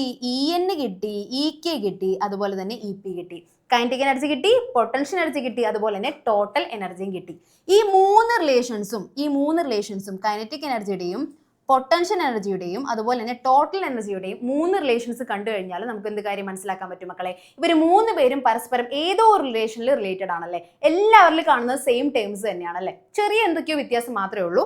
ആ ടേംസ് ഒക്കെ നമുക്ക് ചേർത്ത് എന്താ പറയാ, അവർ തമ്മിലുള്ള റിലേഷൻ നമുക്ക് ഒരുമിച്ച് ചേർത്ത് എഴുതാം. കൈനറ്റിക് എനർജി ഇക്വേഷൻ വരുന്നത് 1/8πε0 e square by r. Potential energy വരുന്നത് -1/4πε0 e square by r. Total energy വരുന്നത് -8πε0 e സ്ക്വയർ ബൈ r. ഇവർ 3 പേരെ കൂടി റിലേറ്റ് ചെയ്ത് കഴിഞ്ഞാൽ നമുക്ക് എങ്ങനെ എഴുതാം മക്കളെ? Ep = 2 × En -2 × Ek എന്ന് എഴുതാനായിട്ട് സാധിക്കും. അതായത് Ep നിങ്ങൾക്ക് തന്നു കഴിഞ്ഞാൽ, ക്വസ്റ്റ്യൻ പേപ്പറിൽ Ep തന്നു കഴിഞ്ഞാൽ En കണ്ടുപിടിക്കാം, Ekയും കണ്ടുപിടിക്കാം. എന്തുപയോഗിച്ച്? ഈ റിലേഷൻ ഉപയോഗിച്ചുകൊണ്ട്. അതുപോലെ തന്നെ ബാക്കി 2 പേരിൽ ആരെങ്കിലും തന്നു കഴിഞ്ഞാൽ നമുക്ക് 3 പേരെയും കണ്ടുപിടിക്കാനായിട്ട് സാധിക്കും. യെസ് മക്കളെ, നോക്കിയേ, ഇവിടെ ഈ ടോട്ടൽ എനർജിയുടെ ഇക്വേഷനകത്ത് -1/8πε0 e സ്ക്വയർ ബൈ r ആണ്. ഇവിടെ ഈ ഡിവൈഡഡ് ബൈ ആറിന് പകരം നമ്മൾ തൊട്ട് മുമ്പ് കണ്ട ആറിന്റെ ഇക്വേഷൻ അല്ലേ, തൊട്ട് മുമ്പ് ഒരു ആറിന്റെ ഇക്വേഷൻ കണ്ടിരുന്നു, ε0 n² h² πm e² എന്നുള്ള ഒരു ഇക്വേഷൻ കണ്ടിരുന്നു. അതിനകത്തുള്ള വാല്യൂസ് കോൺസ്റ്റന്റ് ആണെന്നാണ് നമ്മൾ പറഞ്ഞാലേ. എല്ലാ വാല്യൂസും കോൺസ്റ്റന്റ് വാല്യൂസ്, n മാത്രമാണ് എന്താ പറയാ നമുക്ക് ഏതാണെന്ന് അറിയാത്തല്ലേ, പ്രിൻസിപ്പൽ കോണ്ടന്റ് നമ്പർ ആണ്. ഏത് ഷെല്ലിന്റെ ആണോ ആ ഷെല്ലിന്റെ നമ്പർ ആയിരിക്കും അത്. ഓക്കെ, n ഒഴികെ ബാക്കി എല്ലാവരും കോൺസ്റ്റന്റ് ആയിരുന്നു. ആ കോൺസ്റ്റന്റ് വാല്യൂസിനെയൊക്കെ സബ്സ്റ്റിറ്റ്യൂട്ട് ചെയ്ത് കൊടുത്തു കഴിഞ്ഞാൽ, ഈ ഒരു ഇക്വേഷനേക്ക് നമ്മൾ സബ്സ്റ്റിറ്റ്യൂട്ട് ചെയ്ത് കൊടുത്തു കഴിഞ്ഞാൽ നമുക്ക് എന്ത് കിട്ടും മക്കളെ? മറ്റൊരു വാല്യൂ ആണ് കിട്ടുന്നത്. യെസ്, ഒരു വാല്യൂ കിട്ടുന്നു. En = -13.6 n² എന്ന് പറയുന്ന ഒരു വാല്യൂ ഇലക്ട്രോൺ വോൾട്ടിൽ കിട്ടുന്നു. ഇലക്ട്രോൺ വോൾട്ട് എഴുതാനായിട്ട് കാരണം, നമ്മൾ ശരിക്കും എനർജിയുടെ യൂണിറ്റ് വരുന്നത് ജൂൾ ആണ്. പക്ഷെ ഇലക്ട്രോൺ വോൾട്ട് എന്ന് എഴുതാനായിട്ട് കാരണം വരുന്നത് ഏറ്റവും വളരെ ചെറിയൊരു മൈന്യൂട്ട് ആയിട്ടുള്ള കണികളുടെ എനർജി എടുക്കാനായിട്ട് നമുക്ക് എളുപ്പം യൂസേജ് വരുന്നത് ഇലക്ട്രോൺ വോൾട്ട് ആണ്. അപ്പോൾ നമുക്കൊരു കൺവിൻസിങ്ങിന് വേണ്ടിയിട്ടാണ് നമ്മളവിടെ ഇലക്ട്രോൺ വോൾട്ട് യൂസ് ചെയ്തിരിക്കുന്നത് ജൂളിന് പകരം. യെസ്, അപ്പോൾ എനർജിയുടെ ഇക്വേഷൻ വളരെ ഇമ്പോർട്ടന്റ് ആണ്, നിർബന്ധമായും പഠിച്ചിരിക്കുക. യെസ്, ഇനി ഈ ചാപ്റ്ററിലെ ഏറ്റവും മെയിൻ ആയിട്ടുള്ള മറ്റൊരു കാര്യമാണ് സ്പെക്ട്രം വരുന്നത്. യെസ്, നമ്മൾ ഇലക്ട്രോമാഗ്നറ്റിക് വേവ് അല്ലെങ്കിൽ ഇലക്ട്രോമാഗ്നറ്റിക് സ്പെക്ട്രങ്ങളൊക്കെ നമ്മൾ പഠിച്ചിട്ടുള്ള കാര്യമാണ്, കെമിസ്ട്രിയിൽ നിങ്ങൾ പഠിക്കുന്നതാണ്. സോ സ്പെക്ട്രം എന്ന് പറയുന്നത് കണ്ടിന്യൂസ് സ്പെക്ട്രം ആയിട്ടായിരിക്കും നമുക്ക് സാധാരണ എന്താ പറയുക, നമ്മളിപ്പോൾ മഴവിലൊക്കെ കാണുന്ന എന്താണ്? കണ്ടിന്യൂസ് സ്പെക്ട്രം ആണല്ലേ. കണ്ടിന്യൂസ് സ്പെക്ട്രം എന്ന് പറയുന്ന ഒന്നുമില്ല, എല്ലാ വേവ് ലെങ്ത്തുള്ള റേഡിയേഷൻസ് ഇങ്ങനെ മെർജ് ചെയ്തായിരിക്കും വരുന്നത് അല്ലേ. ഈ കളേഴ്സ് ഒക്കെ കണ്ടില്ലേ, മെർജ് ചെയ്ത് ഒന്നിനോട് കലർന്നാണ് വരുന്നത്. യെസ്, മെർജ് ചെയ്ത് വരുന്നത് തന്നെയാണ് കണ്ടിന്യൂസ് സ്പെക്ട്രം എന്ന് പറയുന്നത്. പക്ഷേ നമുക്ക് ഹൈഡ്രജൻ സ്പെക്ട്രം എന്താണ് കിട്ടിയത്? ലൈൻ സ്പെക്ട്രം ആയിട്ടാണ് കിട്ടിയത്. അതെങ്ങനെയാണ് ലൈൻ സ്പെക്ട്രമായി ഫോം ചെയ്തതെന്നുള്ളതാണ് ഈ ഒരു എക്സ്പെരിമെന്റിലൂടെ നമുക്ക് മനസ്സിലാക്കാനായിട്ട് സാധിക്കുന്നത്. യെസ്, ഇവിടെ നോക്കിയ മക്കളെ, ഇവിടെ ഏതെങ്കിലും ഒരു ഗ്യാസ് നമ്മൾ എടുത്തിരിക്കുകയാണ്, ഹൈഡ്രജൻ തന്നെ ആയിക്കോട്ടെ. ഈ ഗ്യാസ് ഇവിടെ വെച്ചിരിക്കുന്നു. ഈ ഗ്യാസിലേക്ക് വൈറ്റ് ലൈറ്റിങ്ങിന് അടിക്കുകയാണ്, വൈറ്റ് ലൈറ്റ് ഇടിക്കുന്നു. ഓക്കെ, അപ്പൊ ഞാൻ ആ എടുത്തിരിക്കുന്ന ഗ്യാസിന്റെ എനർജി ലെവൽ ഒന്ന് വരച്ചാൽ നോക്കിയ മക്കളെ, ഇത് N1 ആണ്, ഇത് N2 ആണ്. ഓക്കെ, ഇത് ഗ്രൗണ്ട് സ്റ്റേറ്റ്, ഇത് എന്താ പറയാ എക്സൈറ്റഡ് സ്റ്റേറ്റുമാണ്. N2 എന്ന് പറയുന്ന എക്സൈറ്റഡ് സ്റ്റേറ്റ് ആണ്. N1ന്റെ എനർജി E1 ആണ്, N2ന്റെ എനർജി E2 ആണ്. ഓക്കെ, രണ്ടിനും 2 എനർജി ആയിരിക്കുള്ളൂ. അങ്ങനെ എനർജിയും കൊടുത്തു. അങ്ങനെയാണെന്നുണ്ടെങ്കിൽ നോക്കൂ മക്കളെ, ഇവിടെ N1നകത്ത് ഒരു ഇലക്ട്രോൺ ഇരിക്കുന്നു. ഈ ഇലക്ട്രോണിലേക്ക് പുറമേന്ന് ഈ വൈറ്റ് ലൈറ്റ് വരിക എന്ന് പറയുമ്പോൾ ഒരുപാട് എനർജി ആണല്ലോ കിട്ടുന്നത്. കുറേ എനർജി വന്ന് എന്തിലേക്ക് വരികയാണ്? നമ്മുടെ N1 ഇരിക്കുന്ന ഒരു ഇലക്ട്രോണിലേക്ക് വന്ന് വീഴുകയാണ്. ആ ഇലക്ട്രോണിന് അത്രയും എനർജി കിട്ടിക്കഴിയുമ്പോൾ അവരെന്ത് ചെയ്യുന്നറിയോ? ഭയങ്കര വൈബ്രന്റ് ആയിട്ട്, അവർക്ക് പിന്നെ അവിടെ ഇരിക്കാൻ പറ്റില്ല. ഭയങ്കരമായിട്ട് വൈബ്രന്റ് ആയിട്ട് എന്ത് ചെയ്യാണ്? അവരവിടെ നിന്ന് മുകളിലേക്ക് ആ കിട്ടിയ എനർജി കൊണ്ട് മുകളിലേക്ക് ചാടുന്നു. സെക്കൻഡ് ലെവലിലേക്ക് ചാടുന്നു. യെസ്, അങ്ങനെ സെക്കൻഡ് ലെവലിലേക്ക് ചാടുന്നതിനെയാണ് നമ്മൾ പറയുന്നത് എന്ത്, എക്സൈറ്റേഷൻ എന്ന് വിളിക്കുന്നത്. ആ ഒരു ചാട്ടത്തിനെയാണ് നമ്മൾ എക്സൈറ്റേഷൻ എന്ന് വിളിക്കുന്നത്. ഓക്കെ, അപ്പോൾ ആ ചാടി എത്തിയ ഒരു ലെവലിനെ എക്സൈറ്റഡ് ലെവൽ എന്ന് വിളിക്കുന്നു. ആ ചാടുന്നതിന് തൊട്ട് മുമ്പ് അവർ ഇരുന്ന ലെവലിനെ ഗ്രൗണ്ട് സ്റ്റേറ്റ് അല്ലെങ്കിൽ ഗ്രൗണ്ട് ലെവൽ എന്നാണ് നമ്മൾ വിളിക്കുന്നത്. ഓക്കെ, ഇനി നമ്മൾ പഠിക്കാൻ പോകുന്നത് എന്താണ് അബ്സോർഷൻ സ്പെക്ട്രം, എന്താണ് എമിഷൻ സ്പെക്ട്രം എന്നാണ്. ഈ രണ്ട് സ്പെക്ട്രവും ലൈൻ സ്പെക്ട്രം ആണ്, കണ്ടിന്യൂസ് സ്പെക്ട്രം അല്ല, മറിച്ച് ലൈൻ സ്പെക്ട്രം ആണ്. യെസ്, നമുക്ക് കണ്ടിന്യൂസ് ആയിട്ട് മെർജ് ചെയ്ത് വരുന്ന ഒരു പാറ്റേൺ ആയിരിക്കില്ല അവിടെ കാണുന്നത്, കുറെ ലൈൻസ് ആയിട്ടായിരിക്കും ആ സ്പെക്ട്രത്തിൽ കാണുന്നത്. എങ്ങനെയാണ് സ്പെക്ട്രം കിട്ടിയെന്ന് വെച്ചാൽ, ഇങ്ങനെ വൈറ്റ് ലൈറ്റ് നമ്മൾ അടിക്കുന്നു, ഈ വൈറ്റ് ലൈറ്റിനകത്തുള്ള ഏതോ കുറച്ച് റേഡിയേഷൻസ്, ഏതോ ഫ്രീക്വൻസിയിലുള്ള ഏതോ കുറച്ച് റേഡിയേഷൻസ് മാത്രമാണ് ഈ കാണുന്ന ഈ ഇലക്ട്രോൺ സ്വീകരിക്കുന്നത്. എല്ലാ റേഡിയേഷൻസിനെ അങ്ങനെ അങ്ങ് സ്വീകരിക്കില്ല, മറിച്ച് ഏതൊക്കെയോ കുറച്ച് റേഡിയേഷൻസിനെ മാത്രമായിരിക്കും ആ കാണുന്ന ഇലക്ട്രോൺ സ്വീകരിക്കുന്നത്. ആ സ്വീകരിച്ച റേഡിയേഷൻസ് നമുക്ക് സ്പെക്ട്രത്തിൽ മിസ്സായിട്ട് കാണും അല്ലെ. ആ സ്വീകരിച്ച റേഡിയേഷൻസ് എന്താണ്, ആ ആറ്റത്തിനകത്ത് ഇരിക്കുകയാണല്ലേ, ആ റേഡിയേഷൻസ് പുറത്തേക്ക് പോകാനായിട്ട് സാധിച്ചില്ല, അവരെ ഇലക്ട്രോൺസ് ട്രാപ്പ് ചെയ്തങ്ങ് പിടിച്ചു. ഓക്കെ, അതുകൊണ്ട് ആ കാണുന്ന റേഡിയേഷൻസ്, ആ കാണുന്ന ഫ്രീക്വൻസിയിലുള്ള റേഡിയേഷൻസിനെ നമുക്ക് സ്പെക്ട്രത്തിൽ കാണാനായിട്ട് സാധിക്കില്ല. ആ കാണാൻ സാധിക്കാത്തത് കൊണ്ടാണ് ആ റേഡിയേഷൻസിന് മാത്രം ഇങ്ങനെ ബ്ലാക്ക് ലൈൻസ് ആയിട്ട് കാണുന്നത് അല്ലെ. ഇങ്ങനെ കണ്ടിന്യൂസ് ആയിട്ടുള്ള സ്പെക്ട്രത്തിനകത്ത് ബ്ലാക്ക് ലൈൻസ് ആയിട്ട് കാണപ്പെടുന്നത്, അബ്സോർപ്ഷൻ സ്പെക്ട്രത്തിൽ ബ്ലാക്ക് ലൈൻസ് കാണപ്പെടുന്നത് ആ അബ്സോർബ് ചെയ്ത റേഡിയേഷൻസ് ആണ്. അവരെ നമുക്ക് അവിടെ കാണാൻ പറ്റില്ല. കാരണം എന്താണ്, അവരെവിടെ ഇരിക്കുകയാണ്, ആറ്റത്തിനകത്ത് ഇരിക്കുകയാണ്. യെസ്, ഇതിനെയാണ് നമ്മൾ അബ്സോർപ്ഷൻ സ്പെക്ട്രം എന്ന് വിളിക്കുന്നത്. എന്താണ് മക്കളെ, കുറച്ച് റേഡിയേഷൻസിനെ, കുറച്ച് എനർജിനെ അബ്സോർബ് ചെയ്തുകൊണ്ട് ഇലക്ട്രോൺസ് ലോവർ ലെവലിൽ നിന്ന് അപ്പർ ലെവലിലേക്ക് ജമ്പ് ചെയ്യുന്നു. ഇതാണ് അബ്സോർപ്ഷൻ സ്പെക്ട്രം. അപ്പൊ നമുക്ക് കിട്ടുന്ന സ്പെക്ട്രമാണ് അബ്സോർപ്ഷൻ സ്പെക്ട്രം. Yes, okay. ഇനി എമിഷൻ സ്പെക്ട്രം ആണെങ്കിൽ അവരിങ്ങനെ അപ്പർ ലെവലിൽ ഇരിക്കുകയാണ്. അപ്പൊ ഇവിടെ ഇരിക്കുകയാണല്ലേ, അപ്പർ ലെവലിൽ ഇരിക്കുകയാണ്. പക്ഷേ അവിടെ എന്താ, ഒട്ടും സ്റ്റേബിൾ അല്ല. എനർജി കൂടുതൽ എന്ന് പറയുമ്പോൾ ഭയങ്കര ഇങ്ങനെ വൈബ്രന്റ് ആയിട്ട് എന്താ പറയുക, എന്തെങ്കിലുമൊക്കെ ചെയ്തുകൊണ്ടിരിക്കാനുള്ള ടെൻഡൻസി ആയിരിക്കുള്ളൂ. അവിടെ ഒട്ടും സ്റ്റേബിൾ അല്ല. അവർ എപ്പോഴും സ്റ്റേബിൾ ആയിട്ടുള്ളത് എന്താണ്, ഗ്രൗണ്ട് സ്റ്റേറ്റ് ആണ്. അപ്പോൾ ഈ അപ്പർ ലെവൽ എക്സൈറ്റഡ് സ്റ്റേറ്റിൽ ഇരിക്കുന്നവർക്ക് എപ്പോഴും എന്തായിരിക്കും, തിരിച്ച് താഴെ വരാനായിട്ട്, ഒരു ആവശ്യത്തിൽ അങ്ങ് പോയെങ്കിലും തിരിച്ച് താഴെ വരാനായിരിക്കും അപ്പോഴും അവർക്ക് ടെൻഡൻസി ആയിട്ട് വരുന്നത്. അങ്ങനെ താഴെ തിരിച്ച് വരണമെന്നുണ്ടെങ്കിൽ എന്തായിരിക്കണം, ആ താഴത്തെ ലോവർ സ്റ്റേറ്റിലേക്ക് വരുമ്പോൾ ആ കിട്ടിയ എനർജി അങ്ങനെ പുറത്തേക്ക് റിലീസ് ചെയ്താൽ മാത്രമേ അവർക്ക് താഴോട്ട് തിരിച്ചു വരാനായിട്ട് സാധിക്കുള്ളൂ. അപ്പോൾ എത്രത്തോളം ഫ്രീക്വൻസികൾ, ഏതൊക്കെ ഫ്രീക്വൻസികളാണ് അവർ അബ്സോർബ് ചെയ്തത്, ആ അബ്സോർബ് ചെയ്ത എല്ലാ ഫ്രീക്വൻസികളെയും റിലീസ് ചെയ്തുകൊണ്ട് അല്ലെങ്കിൽ എമിറ്റ് ചെയ്തുകൊണ്ടായിരിക്കണം അവർ മുകളിൽ നിന്ന് താഴേക്ക് വരുന്നത്. ആ എമിറ്റ് ചെയ്ത് കഴിയുമ്പോൾ നമുക്ക് കിട്ടുന്ന സ്പെക്ട്രമാണ് emission spectrum. Yes, emission spectrum. അതായത് എമിറ്റ് ചെയ്ത ഫ്രീക്വൻസികൾ മാത്രമേ ആ സ്പെക്ട്രത്തിൽ നമുക്ക് കാണാനായിട്ട് സാധിക്കുള്ളൂ. നേരത്തെ അബ്സോർബ് ചെയ്ത ആ സെയിം ഫ്രീക്വൻസികൾ തന്നെയായിരിക്കും എമിറ്റ് ചെയ്യുമ്പോൾ നമുക്ക് കിട്ടുന്നത്. അപ്പോൾ അതെന്തായിരിക്കും മക്കളെ, ഡാർക്ക് ബാക്ക്ഗ്രൗണ്ടിൽ എന്താ പറയുക, ഒരു ബ്രൈറ്റ് ലൈൻസ് ആയിട്ടായിരിക്കും നമുക്ക് എമിഷൻ സ്പെക്ട്രം കാണുന്നത്. ഈ ബ്രൈറ്റ് ലൈൻസ് എന്ന് പറയുന്നത് നേരത്തെ അബ്സോർബ് ചെയ്തു പോയ ആ ഒരു ഫ്രീക്വൻസികളാണ് ബ്രൈറ്റ് ലൈൻസ് എന്ന് പറയുന്നത്. ഇപ്പൊ അവരെന്തായി, എമിറ്റ് ചെയ്യപ്പെട്ടു. ഓക്കെ, ഇതിനെയാണ് നമ്മൾ അബ്സോർപ്ഷൻ ആൻഡ് എമിഷൻ സ്പെക്ട്രം എന്ന് വിളിക്കുന്നത്. Absorption spectrum എന്ന് പറയുമ്പോൾ an absorption spectrum is constituted by the frequencies of light transmitted when energy is absorbed by the electrons in the ground state to reach higher energy level. അതായത് നമ്മൾ പറഞ്ഞ കാര്യം തന്നെ, lower energy ലെവലിലായിരിക്കും അവർ കുറച്ച് energy കിട്ടിക്കഴിയുമ്പോൾ അവർ എന്ത് ചെയ്യുന്നു, അപ്പർ ലെവലിലേക്ക് അവർ jump ചെയ്യാണ് ചെയ്യുന്നത്, ചാടുകയാണ് ചെയ്യുന്നത്. അങ്ങനെ നമുക്ക് കിട്ടുന്ന സ്പെക്ട്രത്തിനെയാണ് അബ്സോർപ്ഷൻ സ്പെക്ട്രം എന്ന് വിളിക്കുന്നത്. അബ്സോർപ്ഷൻ സ്പെക്ട്രത്തിനകത്ത് നമുക്ക് ഡാർക്ക് ലൈൻസ് ആയിരിക്കും കാണാൻ പറ്റുന്നത്. യെസ്, അതേസമയം എമിഷൻ സ്പെക്ട്രം ആണെങ്കിൽ ഇങ്ങനെ അവർ അബ്സോർബ് ചെയ്ത് മുകളിൽ എത്തിക്കഴിയുമ്പോൾ അവിടെ ഒട്ടും സ്റ്റേബിൾ ആയിരിക്കില്ല, അവർക്ക് വേഗം തിരിച്ചു വരാനായിരിക്കും ടെൻഡൻസി. അങ്ങനെ തിരിച്ചു വരുന്നതിന് വേണ്ടിയിട്ട് അവർ അബ്സോർബ് ചെയ്ത എല്ലാ റേഡിയേഷൻസിനെയും എമിറ്റ് ചെയ്യപ്പെടുന്നു. അങ്ങനെ എമിറ്റ് ചെയ്യുമ്പോൾ ഉണ്ടാവുന്ന സ്പെക്ട്രത്തിനെ നമ്മൾ വിളിക്കുന്ന പേരാണ് എമിഷൻ സ്പെക്ട്രം എന്ന്.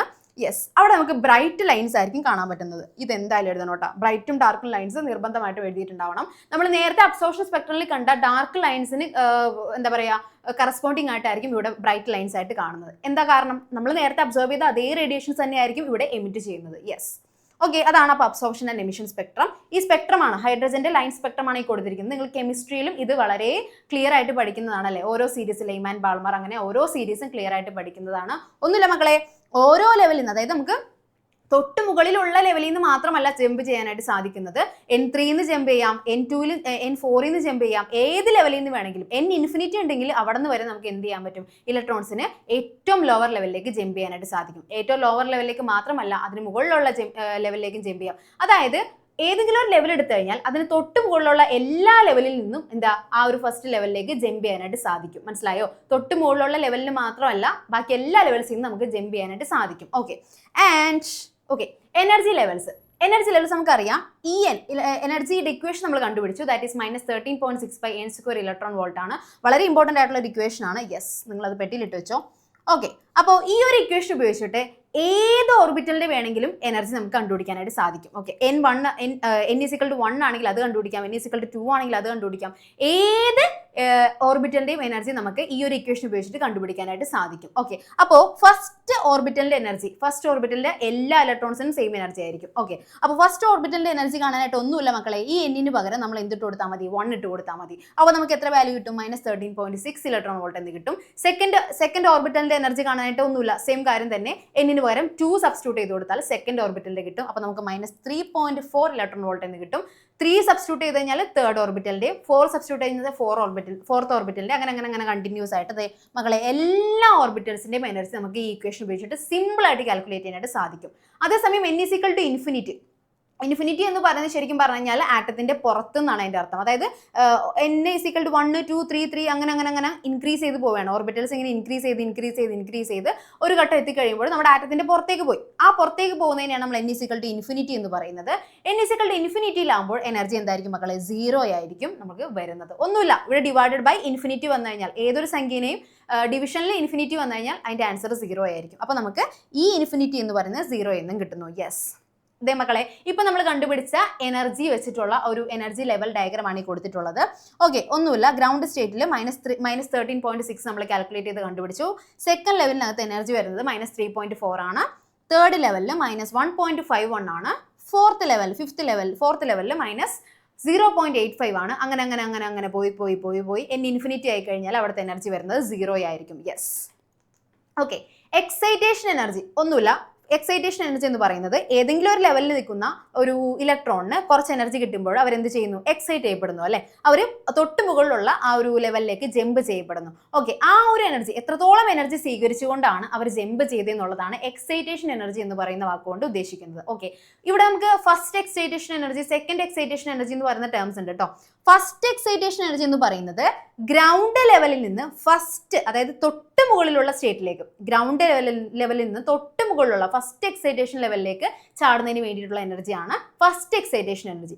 സെക്കൻഡ് എക്സൈറ്റേഷൻ എനർജി എന്ന് പറയുന്നത് ഗ്രൗണ്ട് ലെവലിൽ നിന്ന് തന്നെ സെക്കൻഡ് എക്സൈറ്റഡ് ലെവലിലേക്ക് ചാടാനായിട്ടുള്ള എനർജിയാണ് സെക്കൻഡ് എക്സൈറ്റേഷൻ എനർജി. മനസ്സിലായോ? ആ ഒരു ഡിഫറൻസ് മനസ്സിലാക്കണം. അതായത് നിങ്ങൾ ഒരിക്കലും സെക്കൻഡ് എക്സൈറ്റേഷൻ എന്ന് പറയുമ്പോൾ സെക്കൻഡ് ലെവലിൽ നിന്നുള്ളത് ആകരുത്, സെക്കൻഡും തേർഡും തമ്മിലാവരുത്. എല്ലാം ഗ്രൗണ്ട് സ്റ്റേറ്റിൽ നിന്ന് ചാടുന്നതാണ്. ഗ്രൗണ്ട് സ്റ്റേറ്റിൽ നിന്ന് ഫസ്റ്റ് ലെവലിലേക്ക് ചാടുമ്പോൾ, ഫസ്റ്റ് എക്സൈറ്റഡ് ലെവലിലേക്ക് ചാടിയാൽ അത് ഫസ്റ്റ് എക്സൈറ്റേഷൻ എനർജി. അതേസമയം ഗ്രൗണ്ട് ലെവലിൽ നിന്ന് അതേ സെക്കൻഡ് എക്സൈറ്റഡ് ലെവലിലേക്ക് ചാടിക്കഴിഞ്ഞാൽ അതിനെ സെക്കൻഡ് എക്സൈറ്റേഷൻ എനർജി എന്ന് കണ്ടുപിടിക്കുന്നു. ഓക്കെ, അപ്പോൾ ഫസ്റ്റ് എക്സൈറ്റേഷൻ എനർജിക്ക് വരുന്ന ഇക്വേഷൻ ആയിട്ട് വരുന്ന ഹൈഡ്രജൻ ആറ്റത്തിന്റെ ഇക്വേഷൻ വരുന്നത് നമ്മൾ കണ്ടുപിടിച്ചു. ഒന്നുമില്ല മക്കളെ, ദാറ്റ് ഈസ് E2 - E1 ആണ്. E2 - E1 ആണ്.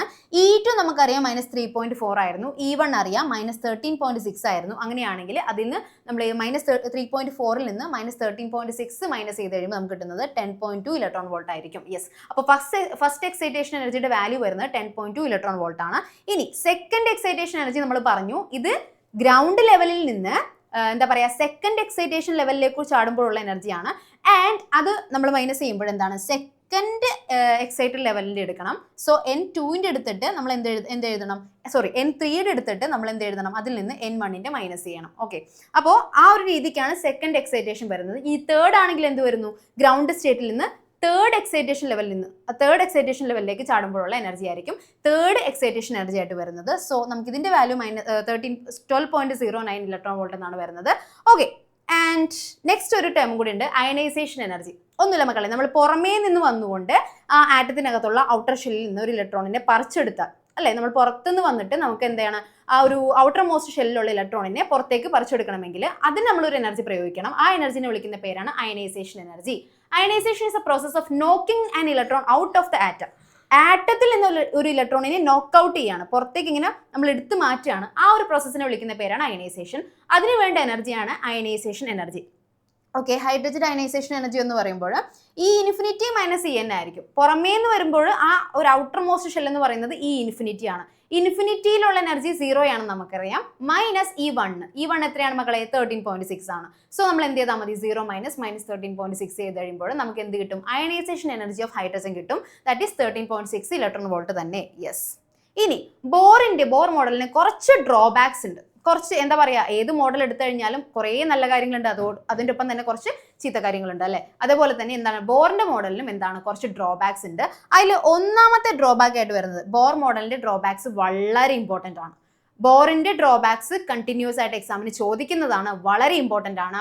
Okay, Bohr theory could not explain the spectra of only single, അതായത് എന്താ പറയുക, ബോറിന്റെ തിയറി ആകെ എക്സ്പ്ലെയിൻ ചെയ്തത് ഹൈഡ്രജൻ സ്പെക്ട്രം മാത്രമാണ്.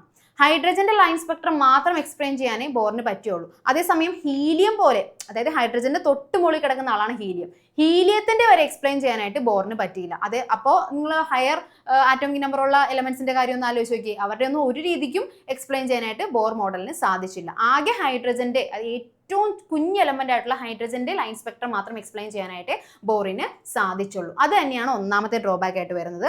ദെൻ സെക്കൻഡ് ഡ്രോബാക്ക് ആയിട്ട് വരുന്നത്, അദ്ദേഹം എന്താ പറയാ, ഈ എമിറ്റ് ചെയ്ത റേഡിയേഷൻസിന്റെ ഫ്രീക്വൻസി പറഞ്ഞു അല്ലെ. അതായത് ഇപ്പോൾ എമിഷൻ സ്പെക്ട്രം നടന്നു കഴിയുമ്പോൾ കുറെ റേഡിയേഷൻസിന് എമിറ്റ് ചെയ്യുന്നു എന്ന് പറഞ്ഞു. ആ റേഡിയേഷൻസിന്റെ ഫ്രീക്വൻസി എത്രത്തോളം ആണെന്ന് പറയാനായിട്ട് ആർക്ക് സാധിച്ചു? ബോറിന് സാധിച്ചു. പക്ഷേ ഇന്റൻസിറ്റി, റിലേറ്റീവ് ഇന്റൻസിറ്റിനെ പറ്റി ഒരു ഐഡിയ തരാനായിട്ട് ബോറിന് സാധിച്ചില്ല. അതാണ് രണ്ടാമത്തെ ഡ്രോബാക്ക് ആയിട്ട് വരുന്നത്. തേർഡ് ഡ്രോബാക്ക് ആയിട്ട് വരുന്നത് the fine structure of certain spectral lines of hydrogen. ഹൈഡ്രജന്റെ സ്പെക്ട്രൽ ലൈനിലുള്ള ഫൈൻ സ്ട്രക്ചർ നോക്കി മക്കളെ, ഇങ്ങനെ വരുമ്പോൾ ദേ ഇങ്ങനെയായിരിക്കും നമ്മുടെ ലൈൻ സ്പെക്ട്രം വരുന്നത് അല്ലേ. ഇങ്ങനെയാണ് ലൈൻ സ്പെക്ട്രം വരുന്നത്. ഈ ലൈൻ സ്പെക്ട്രത്തിനകത്ത് ജസ്റ്റ് ഒന്ന് ഫോക്കസ്, ഒന്ന് സൂം ഔട്ട് ചെയ്ത് കഴിഞ്ഞപ്പോൾ ഈ കാണുന്ന ഒരു ലൈനിൽ തന്നെ ചിലപ്പോൾ 2 ലൈനൊക്കെ ആയിട്ട് ഡബ്ലറ്റ് ആയിട്ടൊക്കെ കാണാനായിട്ട് സാധിച്ചു. അതായത് അത്രയും നമ്മളൊന്ന് സൊഫിസ്റ്റിക്കേറ്റഡ് ആയിട്ടുള്ള നല്ല ഇൻസ്ട്രുമെന്റ്സ് യൂസ് ചെയ്താൽ മാത്രമേ നമുക്ക് ഇങ്ങനെയുള്ള ഒരു സ്ട്രക്ചറൊക്കെ എന്താണെന്ന് മനസ്സിലാകാനും കാണാനും സാധിക്കുള്ളൂ. പക്ഷേ അന്നത്തെ കാലത്ത് ബോറിന്റെ കാലഘട്ടത്തിൽ എന്തായിരുന്നു, അത്രയും ഹൈ റിസോൾവിംഗ് പവർ ഉള്ള ഇൻസ്ട്രുമെന്റ്സ് ഒന്നും ഇല്ലാത്തതുകൊണ്ട് തന്നെ ആ ഒരു ഫൈൻ സ്ട്രക്ചർ എന്തുകൊണ്ടാണ് ഇങ്ങനെ ഡബ്ലറ്റ് ആയിട്ടൊക്കെ കാണുന്നുള്ള ഒരു കാര്യമൊന്നും എക്സ്പ്ലെയിൻ ചെയ്യാനായിട്ട് ബോറിന് സാധിച്ചില്ല. അതായിരുന്നു മൂന്നാമത്തെ ഡ്രോബാക്ക് ആയിട്ട് വരുന്നത്. ഫൈൻ സ്ട്രക്ചർ എക്സ്പ്ലെയിൻ ചെയ്യാനായിട്ട് സാധിച്ചില്ല. യെസ്, അപ്പോൾ ഈ 3 കാര്യങ്ങളാണ് ഡ്രോബാക്ക് ആയിട്ട് വരുന്നത്. ഒന്നാമത്തെ കാര്യം പറഞ്ഞത് ഏറ്റവും കുഞ്ഞ് എലമെന്റ് ആയിട്ടുള്ള ഹൈഡ്രജന്റെ ലൈൻ സ്പെക്ട്രം മാത്രമേ അദ്ദേഹം എക്സ്പ്ലെയിൻ ചെയ്തുള്ളൂ. പിന്നെ ആ ഒരു സ്പെക്ട്രൽ ലൈൻസിന്റെ റിലേറ്റീവ് ഇന്റൻസിറ്റിനെ പറ്റി എക്സ്പ്ലെയിൻ ചെയ്യാനായിട്ട് സാധിച്ചില്ല. ഫൈൻ സ്ട്രക്ചർ എക്സ്പ്ലെയിൻ ചെയ്യാനായിട്ട് സാധിച്ചില്ല. ഇത്രയും 3 കാര്യങ്ങളായിരിക്കും ബോറിന്റെ ഡ്രോബാക്സ് ആയിട്ട് നിങ്ങൾ എഴുതേണ്ടത്. നെക്സ്റ്റ് ഇമ്പോർട്ടൻ്റ് ആയിട്ടുള്ള ഒരു ടോപ്പിക് ആണ് de Broglie's explanation of Bohr's second postulate of quantization. ബോറിന്റെ സെക്കൻഡ് പോസ്റ്റ്ലേറ്റ് എന്താണെന്നുള്ള നമ്മൾ ഓൾറെഡി കണ്ട കാര്യമാണ്. ബോറിന്റെ സെക്കൻഡ് പോസ്റ്റ്ലേറ്റ് എന്തായിരുന്നു മക്കളെ? ഒരു ഓർബിറ്റിലൂടെ ഇലക്ട്രോൺ കറങ്ങണമെങ്കിൽ ആ ഓർബിറ്റലിന്റെ ആംഗുലർ മൊമെന്റം എന്ന് പറയുന്നത് h/2πയുടെ ഇന്റഗ്രൽ മൾട്ടിപ്പിൾ ആയിരിക്കണം എന്നാണ് ബോറിന്റെ സെക്കൻഡ് പോസ്റ്റ്ലേറ്റ് പറഞ്ഞത് അല്ലെ. h/2π ആയിരിക്കണം എന്ന് പറയുന്നത് കോണ്ടൈസ്ഡ് എന്ന് പറയാം. കോണ്ടൈസ്ഡ് എന്ന് പറയുന്നത് എന്തായിരിക്കും? ഒരു സർട്ടൻ വാല്യൂ ആയിരിക്കും അല്ലെ, ഒരു ക്വാണ്ടിറ്റി. അത് എന്താ പറയാ മക്കളെ, നോക്കിക്കോളൂ. ഇപ്പോൾ ഇതാണ് ന്യൂക്ലിയസ്, തൊട്ട് മുകളിലുള്ള ഷെല്ല് N1, അതിന് മുകളിലുള്ളത് N2, അങ്ങനെ N3 N4 അങ്ങനെ അങ്ങ് പോവാണ്. ഓക്കെ, ഈ ഫസ്റ്റ് ഷെല്ലിന്റെ വരുമ്പോൾ എന്താണ്? NH/2π ആണ് വരുന്നത്. NH/2π എന്ന് പറയുമ്പോൾ N1 ആണ്, സോ h/2π ആണ്. സെക്കൻഡ് ഷെല്ലിൻ്റെത് 2h/2π വരും. തേർഡ് ഷെല്ലിൻ്റെത് 3h/2π വരും. ഈ ഒരു ഓർഡറിലായിരിക്കും എന്ത് പോകുന്നത്? മൊമെന്റം പോകുന്നത്, ആംഗുലർ മൊമെന്റം പോകുന്നത്. ഇതല്ലാതെ വേറൊരു വാല്യൂ ഒരിക്കലും ആര് സ്വീകരിക്കില്ല? മൊമെന്റം സ്വീകരിക്കില്ല. അതിനെയാണ് നമ്മൾ കോണ്ടൈസ്ഡ് എന്നുള്ള വാക്കുകൊണ്ട് ഉദ്ദേശിക്കുന്നത്. ഓക്കെ, ഈ ഒരു എക്സ്പ്ലനേഷൻ, അതായത് നമ്മുടെ സെക്കൻഡ് പോസ്റ്റ്ലേറ്റിനെ കുറിച്ച് ഡീറ്റെയിൽ ആയിട്ട് ഒരു എക്സ്പ്ലനേഷൻ തന്നത് ആരാണ് മക്കളെ? നമ്മുടെ ഡി ബ്രോഗ്ലി എന്ന് പറയുന്ന സയന്റിസ്റ്റ് ആണ്. ഡീറ്റെയിൽ ആയിട്ട് വേറൊരു ചാപ്റ്ററിൽ ഡി ബ്രോഗ്ലിയുടെ ആ ഒരു ഡ്യുവൽ നേച്ചറൊക്കെ നിങ്ങൾ പഠിക്കുന്നുണ്ട്. അത് കൂടാണ്ട് ഇവിടെ ജസ്റ്റ് ഒരു എക്സ്പ്ലനേഷൻ ആണ് നിങ്ങൾക്ക് പഠിക്കാനുള്ളത്. ഡി ബ്രോഗ്ലി പറഞ്ഞത് ഇലക്ട്രോണിന് വേവ് നേച്ചർ, അതായത് ഇലക്ട്രോൺ എന്ന് പറയുന്നത് പാർട്ടിക്കിൾ മാത്രമല്ല, അതിനൊരു വേവ് നേച്ചർ കൂടി ഉണ്ടെന്നാണ് പറയുന്നത്. അതാണ് ഡ്യുവൽ നേച്ചർ എന്ന് പറയുന്നത്. ഇലക്ട്രോൺസിന് ഏതൊരു പാർട്ടിക്കിളിനും എന്തായിരിക്കും? പാർട്ടിക്കിൾ നേച്ചർ മാത്രമല്ല, ഒരു വേവ് നേച്ചർ കൂടി ഉണ്ടെന്നുള്ളതാണ് ഡി ബ്രോഗ്ലി പറഞ്ഞത്. അങ്ങനെയാണെങ്കിൽ ആ വേവ് നേച്ചറിൽ ഒരു വേവ് ലെങ്ത് ഉണ്ടായിരിക്കുമല്ലോ. യെസ്, വേവ് ലെങ്ത് ഉണ്ടായിരിക്കും. ലാംഡയാണ് വേവ് ലെങ്ത്. അങ്ങനെയാണെന്നുണ്ടെങ്കിൽ നോക്കിയ മക്കളെ, ഈ കാണുന്ന ന്യൂക്ലിയസിന് ചുറ്റും ഒരു ഓർബിറ്റലിനകത്ത് ഒരു ഇലക്ട്രോൺ ഇരിക്കുന്നു. ഈ ഇലക്ട്രോൺ ഇവിടെ നിന്ന് സ്റ്റാർട്ട് ചെയ്ത് കറങ്ങി അതേ പൊസിഷനിൽ എത്താൻ എടുക്കുന്ന ദൂരം എന്ന് പറയുന്നത് ഈ കാണുന്ന ഈ ഒരു ഓർബിറ്റലിന്റെ സർക്കംഫറൻസ് തന്നെയാണ് അല്ലെ. ഈ കാണുന്ന ഓർബിറ്റലിന്റെ സർക്കംഫറൻസ് തന്നെയാണ്. സർക്കംഫറൻസ് കാണാനുള്ള ഇക്വേഷൻ ആണ് 2πRn അല്ലെ. 2πRn ഉപയോഗിച്ചിട്ട് Rn വന്നിരിക്കുന്നതൊന്നുമില്ല, nth ഓർബിറ്റിലാണെന്ന് കാണിക്കാൻ വേണ്ടിയിട്ടാണ്.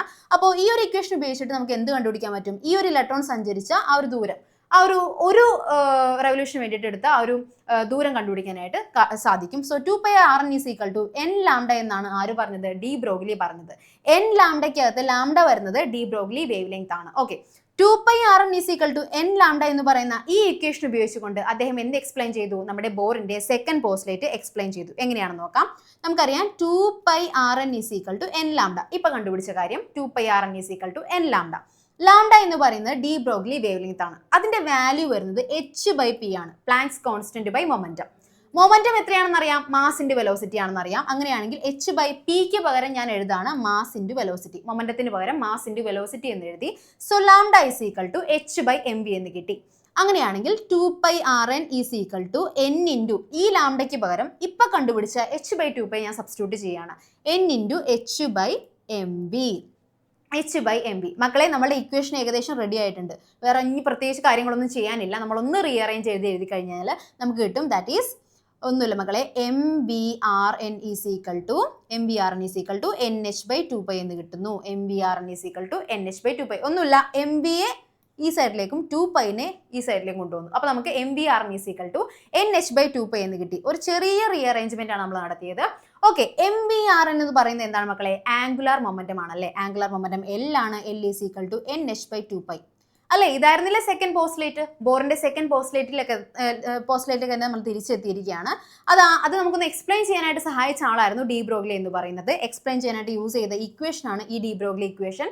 2πrn is equal to n lambda. Lambda എന്ന് പറയുന്നത് ഡി ബ്രോഗ്ലി വേവ് ലെങ്ത് ആണ്. ആൻഡ് ഈ കാണുന്ന ആ ഒരു എന്താ പറയാ, നമ്മുടെ ഡി ബ്രോഗ്ലിയുടെ ആ ഒരു എക്സ്പ്ലനേഷൻ എന്ന് പറയുന്നത് വളരെ ഇമ്പോർട്ടൻ്റ് ആയിട്ടുള്ള ഒരു എക്സ്പ്ലനേഷൻ ആണ്.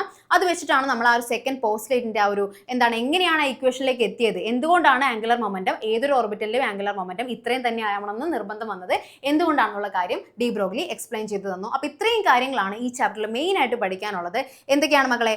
എന്തായാലും നിങ്ങൾ നിർബന്ധമായിട്ടും നമ്മുടെ റൂദർഫോർഡിന്റെ മോഡലിനകത്തുള്ള ഡ്രോബാക്സും എന്തൊക്കെയാണ് കൺക്ലൂഷൻസും ഉള്ളതും പഠിച്ചിരിക്കണം.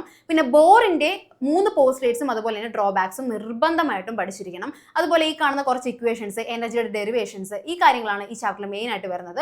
എന്താ പറയാ, വളരെ ഭയങ്കരമായിട്ട് നമ്മൾ നമ്മുടെ ഫുൾ കോൺസെൻട്രേഷൻ കൊടുത്ത് പഠിക്കേണ്ട ഒരു ചാപ്റ്റർ എന്ന് ഞാൻ പറയില്ല. കാരണം അത്രത്തോളം മാർക്ക് ഇതിലേക്ക് നമ്മൾ ഡിസ്ട്രിബ്യൂട്ട് ചെയ്യപ്പെടുന്നില്ല. പക്ഷെ എന്നാലും ഈ ചാപ്റ്ററിൽ വരാൻ സാധ്യതയുള്ള കുറച്ച് ക്വസ്റ്റ്യൻസ് നിങ്ങൾ നിർബന്ധമായിട്ടും നോക്കിയിരിക്കണം. സോ ഇത്രയും കാര്യങ്ങളാണ് ഈ ചാപ്റ്ററിനെ പറ്റി പറയാനുള്ളത്. എല്ലാം മനസ്സിലായെന്ന് വിശ്വസിക്കുന്നു. അങ്ങനെ എല്ലാം മനസ്സിലായെങ്കിൽ മക്കളെ എല്ലാവരും അടിച്ചു പൊളിച്ച് എക്സാം എഴുതിയിട്ട് വരാം. എല്ലാവർക്കും ഓൾ ദി ബെസ്റ്റ്.